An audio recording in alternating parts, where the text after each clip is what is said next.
So the store's done. Let me pull it out and get you exact numbers. Yeah, man.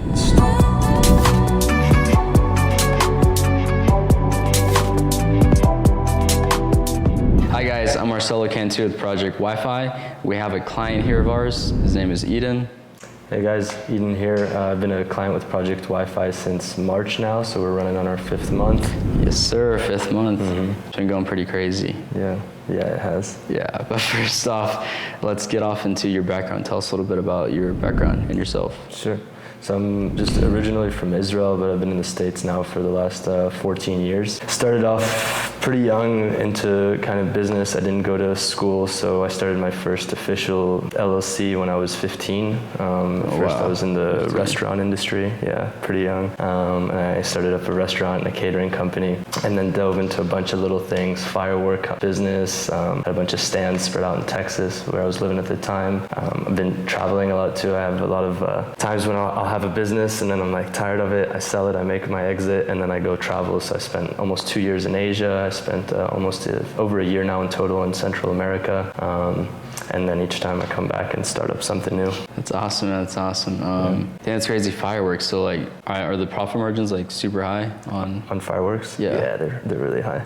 Yeah, it's crazy. Consumers don't realize like what the wholesale profits are. Yeah, how does it work out? Do you have to have a license to import them from China, or you just? So it depends on how big you get. At the biggest, we had 4 stands spread out. So we were buying from wholesalers in the U.S. that already imported it from China. Oh, nice. But even then, the profit margins are really high. Dang. What do you do with the fireworks like after 4th of July that are left? Is that you just stuck with them? You store some of them and you blow some of them up. Yeah, we gotta have our own fun as well. Yeah. So before you actually became a client with us and joined Project Wifi, how did you hear about us, and what was your initial impression overall as far as us as like individuals and being a younger team? Because a lot of the guys, majority of us were all in, except for me, they're all in their 20s. So my friend Kyle, who I was working with in solar here in Vegas, told me about you guys, and he mentioned it a few times, and then finally I raised some interest, and so he organized us to come out here and meet everyone.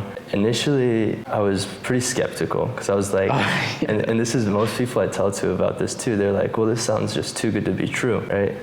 And so that's what I was thinking at first too. I was like, okay, it sounds really good, but it sounds too good. And when I met you guys, like, it's always inspiring for me to see other young entrepreneurs, and like especially with something like this, which is Walmart, and it's the drop shipping and it's e-commerce and software development, everything that you guys are doing. I prefer to have younger people running that stuff because I feel like you're more in tune with what's going on. You're more open to keeping with the times and not just working with what used to be, or what you used to know. You're more able to adapt yourself to the situations of e-commerce. You don't get stuck in your old ways, Exactly, because you haven't really developed old ways yet, and I think that's a beautiful thing. So I know you said you were pretty skeptical, so what ultimately made you, finally decide to just do it or get started with us?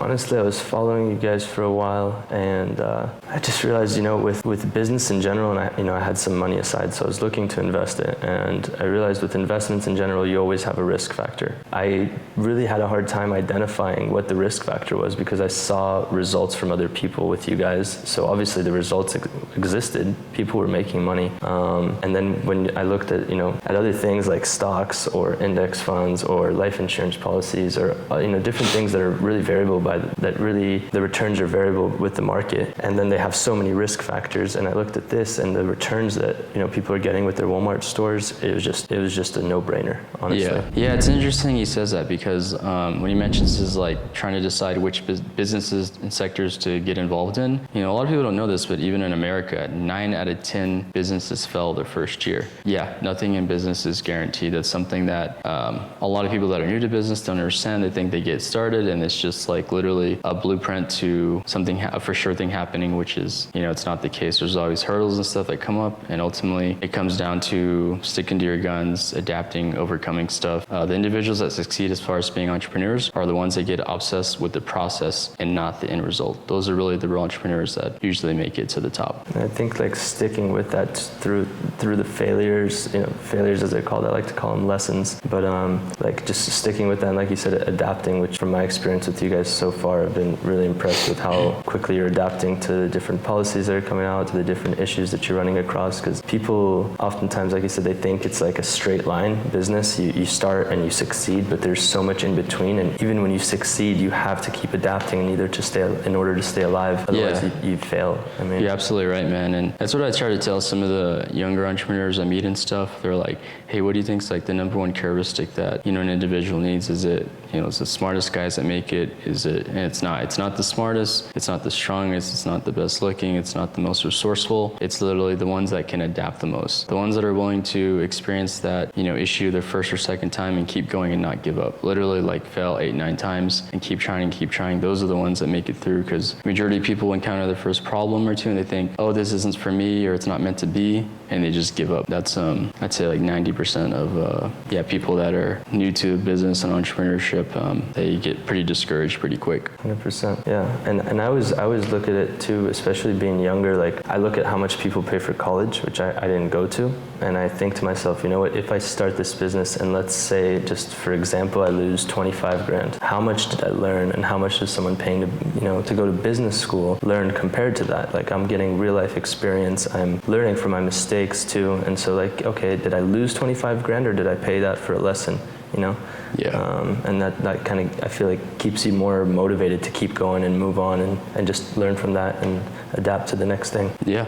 So for your store, man, you started in March. What do your numbers currently look like? And for the numbers and the results you're getting right now, are they less than what you expected they were going to be, or are they more? So the store's done, let me pull it out and get you exact numbers. Yeah, man. The store's done $165,948 in sales. And as I mentioned at the beginning, we're in the middle of month 5 of the store running. So we started March 1st. So $165,000 in sales, and we've done 18,900 in profit in 4.5 months. Yeah. I cannot complain about that. Yeah. In terms of like expectations, I didn't have much. Yeah. What did you really think, man? Like, did you think, okay, man, I'll put my money in, maybe I'll make an extra $1,000, $2,000 a month, like that'd be chill? Or were you thinking like, because some people do come in and they think, I'm ready for my first 10K profit month, and I'm like, it doesn't work like that. It's a compounding business. You get on the marketplace, you build trust and rapport with Walmart, build a track record with them.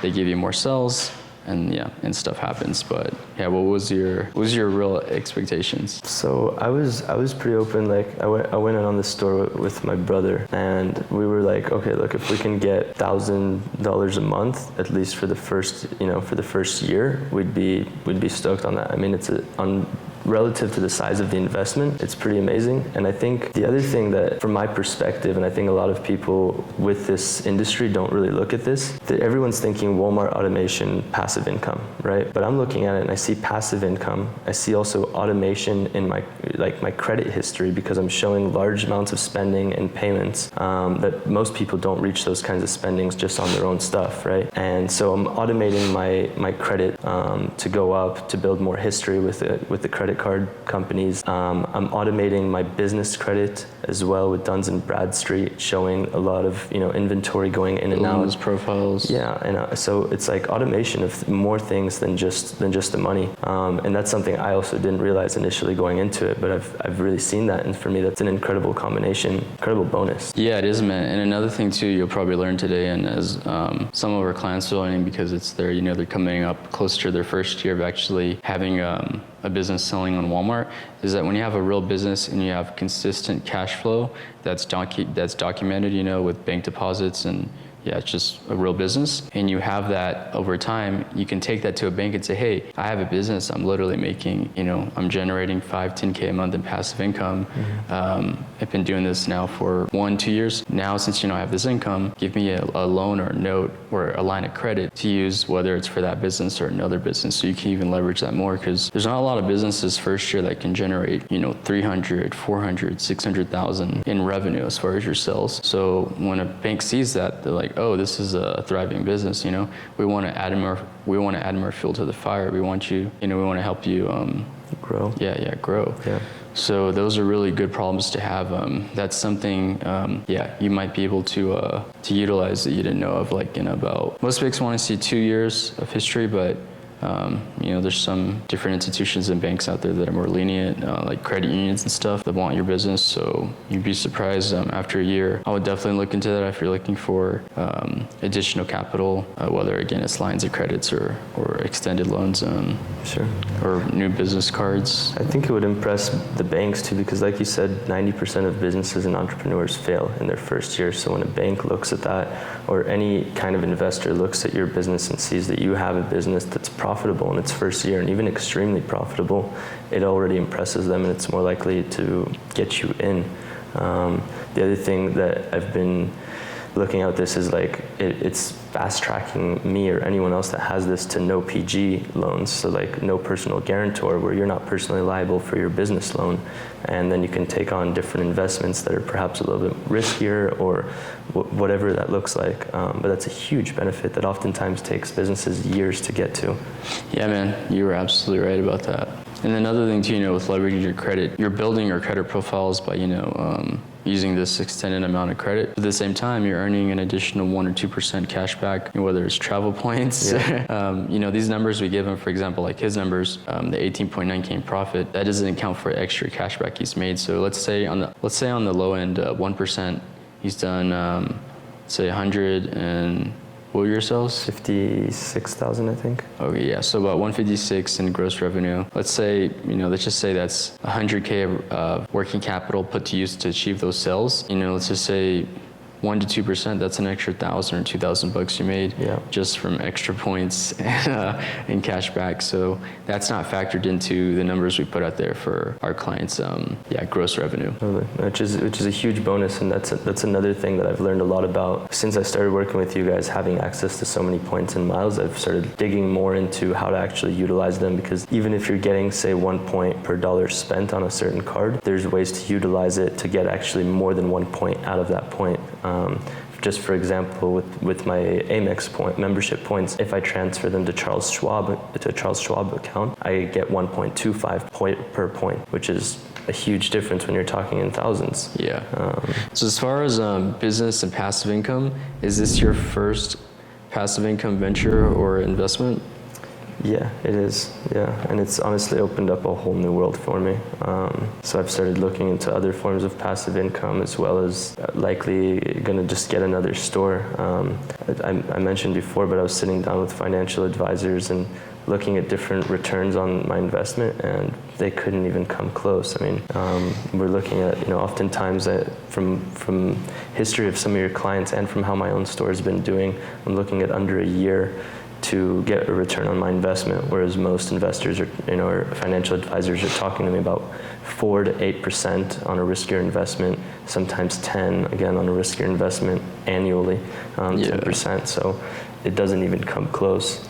It was interesting. I was at a real estate investment conference this past weekend in Salt Lake City, Utah. Great event. I learned a lot of knowledge about multifamily homes as far as investing. And one thing they mentioned is like for these traditional disc and conservative investments that produce low yields, like 2%, 1%, that doesn't even account for inflation. Right. So when you think about inflation, it's like you're really at that point, you're breaking even. You're not really making any money. Yeah. You're just paying, you're paying. There's a broker on the other end that's making a commission, and that's about it. You're not really making a lot. As far as our yield and the type of results and income and revenue our business models produce, it is high yield, but again, as it's an aggressive business model at the same point. But I do think it's the risk to reward ratio is pretty good. Mm-hmm. Yeah, I agree 100%. And as I did my own research, I think a lot of people are going to do their own research. And when you get past the skeptical part that's saying like this isn't a traditional form of investing, but like if you kind of look at the bigger picture, how many things in our world today would be considered traditional, right? And like how fast things have changed over the last 10, 15 years, even the last 5 years, how fast things are changing. I mean, it brings everything into question. So I feel like for me, when I got past that point of like feeling weirded out because it wasn't a traditional form of investment, and I just looked at the facts, that I had in front of me, again, it just made sense. Yeah, it's awesome to hear, man. One of the things with me personally is like, it honestly makes me feel really good every time, like I text our clients, hey, your store did this much, and can I get that testimonial? Because it just feels good producing results like that. I think I said it in one of our previous interviews, but this Q4 is going to be insane. Like literally last month, as you know, we have a software called Alqen that we use. It's built in-house, it's proprietary. Built by our CCO Andy and a team of developers. Took him 8 months. Covers a lot of issues that we had selling in the beginning on Walmart and a lot of other sellers right now are currently having. It helps with tracking, inventory management, bulk upload, and zeroing inventory. And we integrated it in our clients' accounts a month ago. And for the month of June, we saw about 159% increase in sales across all our clients' accounts. So we did 1.9 million in sales. And then we did 255,000 in net profit in 1 month. That's huge. Insane. So this Q4, I'm shooting for it, and I think we're gonna have a 10 million month, like a 9-figure month in 1 month. Whether it's November or December, that's my goal as of now, across all our stores to do 10 million in revenue, and then are getting the same ratio that we had for June. That would correlate to 5 times 250. That would correlate to about 255 times 5. So yeah, about 1.25-ish million in net profit, yeah. So real. there's gonna be some, I'm expecting a lot of our client stores to do between 8K to 15K in profit month to month, like October, November, December. And your store is also in a pretty good position now that we've done everything really well in your store. You have a good track record with Walmart.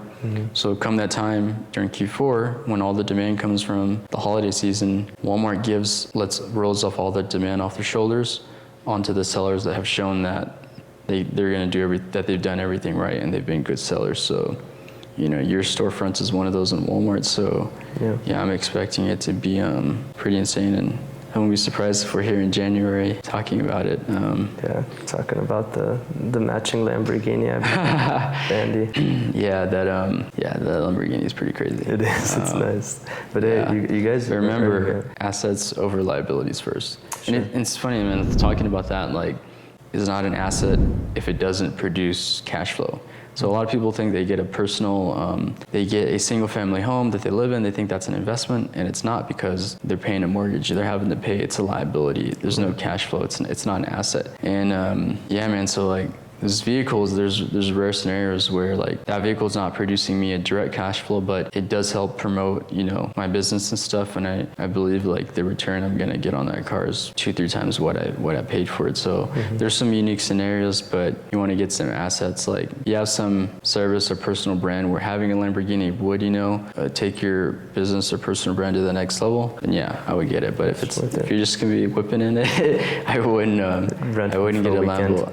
Yeah. Well, something that since I got into this, like e-commerce is not just an industry, it's a community as well. And since I've gotten into it, I've been connecting with more and more community members that have either been reaching out to me or I reach out to them, just because, we're in the same industry in a sense. And through that, I've discovered so many different things for business, for different hacks, leveraging credit in different way, utilizing points and miles, and memberships that you get with some of the more premium cards, with like Marriott, Hilton, Hertz, Avis, different, car rental companies, airlines, hotel companies.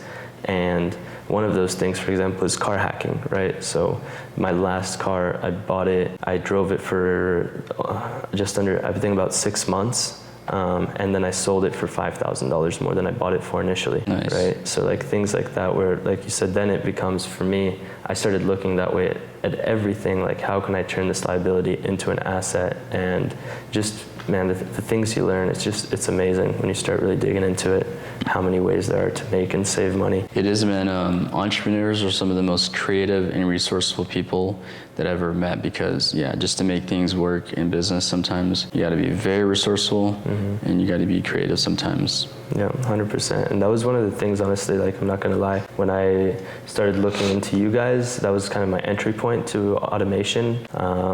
I've done some e-commerce ventures myself in the past, but I've never looked in the automation aspect of it. And I did check out some other companies, right, that are doing, there's a few people out there doing this. And yeah, absolutely. What, for me, set you guys apart is that innovation and the in-house softwares that you guys are making. Like, I think that really it sets you apart big time, because a lot of these guys that are offering automation are also trying to automate and outsource the services that they're offering, and then it kind of gets, I don't know, it makes me kind of uncomfortable. And like the fact that you guys are doing all of it in-house, including developing your own software specifically for your needs, your clients' needs, that for me made you guys the number one choice, and it still does when I'm looking at another store. In every business, as we both know, and you know, any entrepreneur out there knows that you're going to run into issues, and there's going to be issues. And one thing I liked about you guys is you never promised a perfect package, because anyone that does, I know they're full of it. Like, there's always going to be things to overcome. There's always going to be issues, new things that come up that you're going to find. What I've been personally impressed with is just how you guys have overcome each of those things that have come up, because there have been things that came up, but you've identified those issues and you've like created in-house softwares or done different things to overcome those issues. And that for me really says a lot. Whereas none of it has been like you're trying to do like little drive arounds, whatever the thing is. You're like hitting it head on, and you're creating something serious and tangible to not have it come up as a problem in the future. And I think again that sets you guys apart. Yeah, man, you're right, dead on, man. We're not taking any shortcuts, any loopholes. Literally, we're taking the problems face on and coming up with real concrete solutions. You gotta take care of your guys, man, because that's literally our one goal here, is just to take care of our clients, build some real relationships, and just keep giving as much value as we can, man. So the last thing, I know this interview's been a little longer than the other one, so the last thing I'll ask you is, from your whole experience to getting started investing with us and getting into passive income, is there any advice you'd personally give to somebody that you'd like to give to them? Maybe if they're in the same position as you, where, you know, younger man, you've got some cash, you're just trying to figure out something to do with it, whether it's investing into, not even us, whether it's themselves, you know, e-commerce, real estate, crypto, passive income, like anything, like, what would be the number one advice, like, essentially you would give to yourself, like, let's say 7-8 months ago? Honestly, I would say, first of all, do your own research on everything. Again, from Project Wi-Fi to other investments, come up with your own conclusions. That is what led me to do what I'm doing now. What I would tell to myself, I would say a little more than 8 months ago, but let's say a year and a half ago, is keep an open mind. Look and think outside the box, because as we mentioned earlier, and as I'm discovering more and more every day, there's so many different ways to make money. There's so many different ways to invest that money. There's so many different ways to manage it and help you in a sense, because I see a lot of people that have a lot of money, they're not investing it properly, and that at the end of the day is just not sustainable, and not diversifying it properly as well, because you don't want to put all your eggs in one basket. So that is what I would tell myself. That's what I would tell you guys, is really, just keep an open mind. And again, that's what led me to do this, which is again not a formal investment, but it's been working out for me great. And I know I've been saying a lot of good stuff. I want to state that, like, this is completely unbiased in the sense that I truly believe in this. We didn't, like, there's no prep. I literally, my parents have a Walmart store and got one after I did. We're in the process of getting one for my grandmother as a savings account for her, as a retirement account, because the returns are just better than anything else that's being offered. I have, like, my best friends are getting accounts. A lot of previous coworkers are getting stores. It's something I truly believe in, but as I mentioned, I urge everyone to do their research, get some contrasts on different investment types versus this or versus anything, and make your own decisions. The last thing I would add to that too is, even with, like, doing your research and making sure you know what you're getting into, still take risks. Like, there's nothing out there that's going to promise you a great return with zero risk. There's risks in everything you do. From my risk analysis, I really like this option, but sometimes there's other things I've done that have had a lot more risk involved, and some of them have paid off and some of them haven't, and that's just the lessons you learn. But taking risks, I think, is really important, and not being crushed if something does fail. Just being able to get up and move on to the next one. Keep running, man. I haven't met a successful person yet that hasn't failed multiple times, many times, harshly. I think Elon Musk said this when he set out to build Tesla, and and SpaceX, when he took at one point, I don't remember the exact amount, but he put like everything he had and was literally like living on a couple dollars a day. Yeah, he was literally, I think, 1 week away from going bankrupt when he was building all his earnings from PayPal, Tesla, SpaceX, and Solar City, and he was, literally borrowing money from his close friends to pay his rent. Right. He was sleeping in the factory, Exactly. nonstop. And I remember he was doing interviews, man, where he was like, this is not healthy. I would not wish this upon anybody. Like, working 90, 100 hours a week, man. And yeah, it's like anything that's worthwhile, it's not going to be easy. It involves effort, it involves risk. But I remember one of those interviews, someone asked him, what are you going to do if you lose all of it and it doesn't work out? And he said, I'm just going to start up again. It's crazy. That I really found that inspiring, and I think it's like a really strong mentality. It's a success mentality. Is like, I'm gonna learn what went wrong, what I did wrong, and then I'm gonna do it again with that knowledge. I'm very aggressive and risk adverse. I believe in just going all in and having no plan B, because when you're all in and you have to make it happen, it's more likely you're going to do everything you possibly can to make it happen versus, it's like, for example, I use this analogy, like some people, or comparison, I don't know if that's the right word analogy, but some people, they'll make the commitment to go to the island, but then they go on the boat, they take one foot out on the beach, leave one foot on the boat, and then when the boat leaves, because it's there, they get back on the boat and go. But it's like, you gotta fucking go to the island, get off the boat, undock the boat, let the boat leave, and then start making stuff. Like, you gotta just be all in, man. It's like when the Spanish landed in Mexico, forget the name of like the general at the time, but he told them to set all the boats on fire when they landed, so there was only going forward, there was no going back. And it's perfect example. Yeah, I like that analogy. It's true. That's another like Elon Musk quote, or he says it a lot in different variations, but basically I just saw one actually the other day. He said, if you take 10 years to clean your house, it's going to take you 10 years to clean your house, but if you give yourself 3 months to clean your house, it's going to take you 3 months. And it's just like with some things, it's really as much time as you give it, and the more motivated you are, the more you have nowhere to go back. You're just going to go full force forward, and it's going to take you less time. Well, I'm sure everybody would like to keep listening about Elon Musk and our quotes, but man, I really appreciate you coming out here. We literally, flew you out, and man, I'm looking forward to in the next 6-7 months, man, how your store does, and you coming out here again, and being like, told you guys, for sure.